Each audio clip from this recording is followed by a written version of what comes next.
Oh mince! Non mais c'est chouette, je pense que vous allez vous en souvenir. Ah, c'est quoi? J'allais dire une orchidée. Ça y ressemble, c'est un monotrope suspens. C'est une plante parasite qui se greffe aux racines des pins. D'accord, pas les mêmes. Ouais, pas tout à fait. Et en fait, elle est blanche parce qu'elle ne sécrète pas de chlorophylle. Et ça, c'est vraiment une rareté exceptionnelle à Montneuf. Et il est réapparu cette année. Il avait disparu il y a quelques années, on ne sait pas trop pourquoi. Et là, il est réapparu. Excellent. Le conservatoire botanique de Brest est très fier. Donc nous aussi, on est contents. Ah, le conservatoire botanique de Brest, on l'aide aussi. Bah oui. Vous allez voir, c'est impressionnant. Ils nous aident énormément par leur expertise qui est quand même exceptionnelle. Enfin, la drosera, une plante que je pense que vous la connaissez, elle est très connue, comme carnivore, on l'a dans les landes humides. Et enfin, la gentiane pneumonante. Alors ça c'est une superbe, mais c'est aussi une plante en fait très importante pour un papillon. Parce que le papillon ne pond que sur cette plante-là, la chenille ne mange que cette plante-là. Et donc en fait si on n'a pas la plante haute, on n'a pas d'espèce. Voilà, donc c'est comment elle s'appelle? La gentiane pneumonante. Pourquoi pneumonante? Je peux pas vous dire. Alors là, faudrait que je sois. Oh, dis donc. Ça c'est émouvant. Hein. C'est émouvant. Ouais. J'ai eu la chance de l'avoir avec un peu de givre. Un peu de givre, du soleil. Ça donne une ambiance vraiment particulière. On a 3 espèces. J'aurais complètement dit que c'était un petit pigeon et un grand jaune. C'est une espèce distincte. Vous avez relevé sur nous, et quand elle a été relevée, les menhirs, comment on a pu différencier les pierres à Florence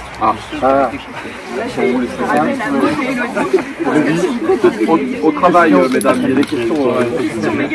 Repose ta question. Oui. Quand les menhirs ont été relevés, comment on a différencié les pierres qui étaient à Florence, comme il y en a sans doute ici, les pierres qui avaient été coupées? Du coup c'est une question de lecture de pierre. On va regarder en fait sur la pierre en elle-même si on peut voir des traces anthropiques, des choses qui auraient été faites par la main de l'homme. Et un bloc aussi qui va être dressé, il va avoir des traces du fait qu'il a été levé dans le sens, en gros quand il est dressé, l'érosion naturelle avec la pluie fait qu'il va y avoir des chenaux qui vont se créer à partir de la pierre et qui vont couler de la pierre. Donc en fait c'est plusieurs indices qu'on va mettre les uns avec les autres pour arriver à distinguer des blocs qui ont été dressés ou pas. Après, l'archéologie, ça reste une science d'hypothèse et donc parfois, c'est pas si facile que ça d'arriver à faire la différence. Mais parfois, c'est très très net. Par exemple, le très grand qui est en face de nous là-bas, je sais pas si vous voyez, mais dès le... C'est un collaborateur à moi, le très grand. Donc, probablement faire passer des cordes pour pouvoir déplacer les pierres. 1500 ans là. Et ça c'est assez rare, donc les blocs qui sont couchés là-bas c'est une carrière. D'accord. On a extrait le schiste pour mettre en place les menhirs. Et ça c'est assez rare, ça a permis, ça a donné lieu à de l'archéologie expérimentale pour comprendre comment on faisait un peu la chaîne opératoire, les différentes étapes. Il y en avait combien au départ?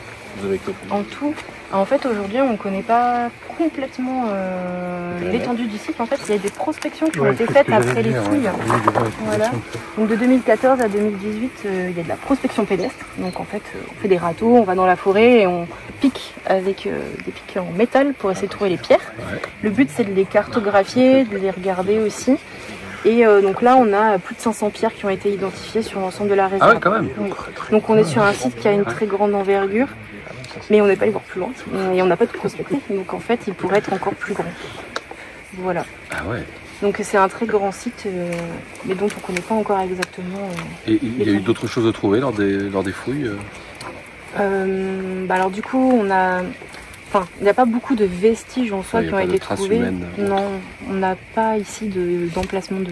Plutôt autour de la chapelle Saint-Étienne un petit peu, mais pas énormément. C'est pas trop ici. Par contre, on a une accumulation de vestiges sur le temps, parce que vous avez la voie romaine, enfin la voie gallo-romaine qui passe juste derrière. Donc il y a quand même une accumulation de vestiges plus récents.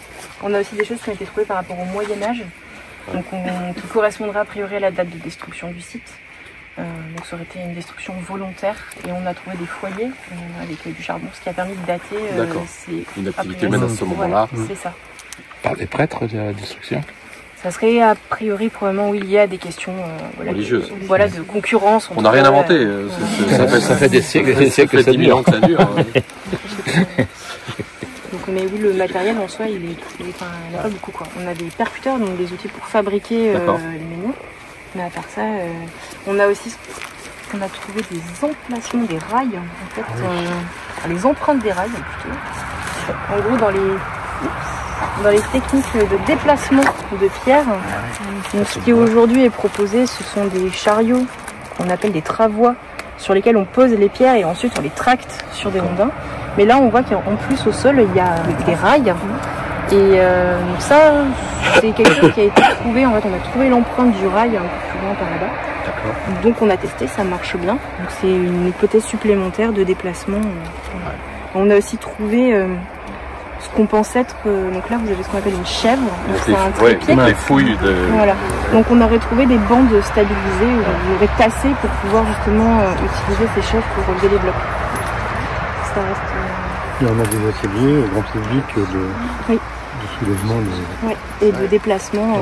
En fait, on a donc cette partie-là vraiment archéologique, mais il y a 2 espaces de reconstitution, une maison qui est plus loin par là-bas, donc qui a été refabriquée comme monolithique, et un deuxième qui est là-bas dans le bois, et là c'est vraiment expliciter différentes techniques qu'on aurait pour déplacer des blocs, avec aussi le dispositif pour déplacer avec les classes et le public.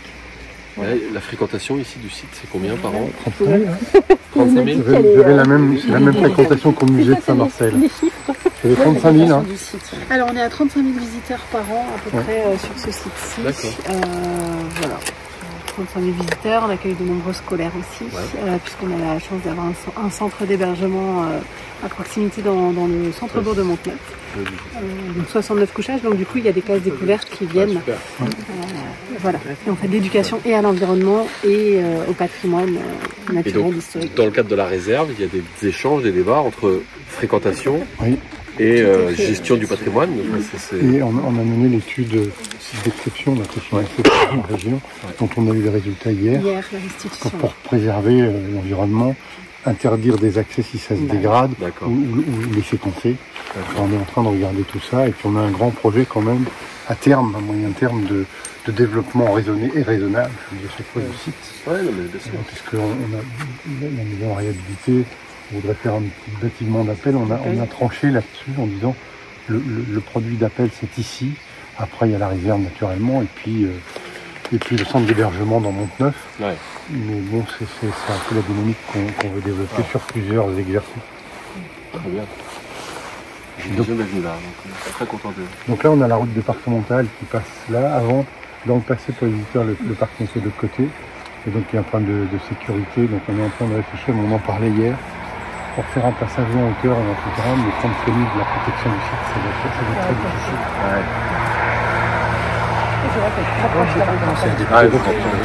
Comment? Elle est très proche. Donc toute l'arrivée, mais ici et de l'autre côté, avec des terrains communaux, communautaires ou des privés qui les mettent à disposition. C'est intéressant. Donc on va aussi faire du mixte avec le site, la balade en randonnée, la découverte de la rivière, de la faune et de la flore, en ayant des parcours adaptés et spécifiques en fonction des générations aussi, notamment pour les enfants et accessibles. C'est très bien. On travaille aussi en fait de concert en atelier avec il y a une question de marquage. Après, c'est intéressant. En plus, on a je pense qu'il y a quelque chose quand même. Couper des personnes, c'est magique. Mais en été, c'est magique aussi parce que c'est ici, t'es tranquille, tu peux venir avec des enfants en toute sécurité. Le partenariat entre la région et la communauté de communes pour cette réserve régionale. Et donc nous sommes en dialogue et j'espère bien que tout début d'année, avant la Galette des Rois, on va signer un contrat pour 10 ans. C'est ça l'objectif. C'est de faire en sorte de repartir avec les professionnels que la communauté de communes a recrutés sur un travail de 10 années de préservation et de développement de ce site. Et c'est vrai que le président vient de le dire, du développement raisonné et raisonnable, c'est-à-dire que nous avons un patrimoine qui est inestimable, qui a plus de 6000 ans. Nous avons un environnement, une biodiversité qui est inestimable. Et tout cela, ça doit être préservé, ce qui ne veut pas dire être mis sous cloche. Et donc on veut que les hommes, les femmes, les enfants viennent ici, profitent de ce lieu, tout en le protégeant. Voilà, c'est vraiment, à mon sens, l'avenir de la Bretagne. La Bretagne, elle peut pas être mise sous cloche, mais elle peut pas non plus ne pas gérer les flux, parce que si 450 millions d'Européens, s'il y a ne serait-ce qu'1% des 450 millions d'Européens qui veulent visiter la Bretagne, on va avoir tous de grandes difficultés. Donc il faut travailler avec les élus pour gérer les flux, gérer les contraintes, pour ne pas subir et pour garder la maîtrise de notre destin. Voilà. Les élus locaux sont les premières vigies de tout cela, et la région modestement accompagne avec ses délibérations. Et j'ai appris que début d'année, on doit délibérer pour aider l'achat d'une camionnette. Oui. À 7 500 €. Vous voyez que la région a la communauté de communes. Très polyvalent. Je sais pas à quoi elle va servir. À transporter les mineurs, non, c'est pas possible. Ah, c'est pour changer votre véhicule. C'est pour la changer, ouais. Voilà. Donc c'est tout ça pour dire qu'on part de sujets en centaines de millions d'euros, comme les grandes infrastructures de train, les ports, etc., jusqu'à des sujets hyper locaux. D'accord. Mais qui touchent la vie des agents, la preuve, c'est le véhicule. Mais le partenariat qui existe aujourd'hui, là, c'est quoi? Ça consiste en quoi? C'est une subvention annuelle, ouais, mais qui se met en œuvre dans le cadre d'un plan de gestion. C'est-à-dire que la communauté de communes assume la responsabilité de piloter la réserve naturelle, réserve régionale, parce que les régions, de par la loi, ont la capacité de définir des espaces considérés comme protection forte de l'environnement, gisement important de biodiversité, les hotspots de biodiversité, comme on dit, et la région ne les gère pas en direct, elle confie la gestion à des partenaires. En Bretagne, essentiellement des communautés de communes, en lien avec souvent des associations qui ont une forte compétence dans le domaine. Ça peut être la LPO, ça peut être... voilà. Et donc nous avons Bretagne Vivante et d'autres. Et donc l'accompagnement est financier entre la région et la communauté de communes. Chaque année, c'est qui s'élève à combien en moyenne? 50 000 de mémoire. Oui, c'est entre 50 et puis un peu plus. C'est ça? Les réserves, ça dépend de la taille des réserves. J'ai bien lu la note que vous m'aviez préparée. Ça dépend de la taille des réserves aussi. Voilà, 50 000 €. Mais après, il peut y avoir aussi des accompagnements sur des investissements ou sur des projets particuliers. Et ici se croisent donc les investissements sur réserve naturelle, des investissements sur le site avec le tourisme et des investissements avec le bien vivre, puisqu'il y a une autre politique régionale. Donc on croise plusieurs compétences de la région et donc plusieurs manières d'accompagner de la région.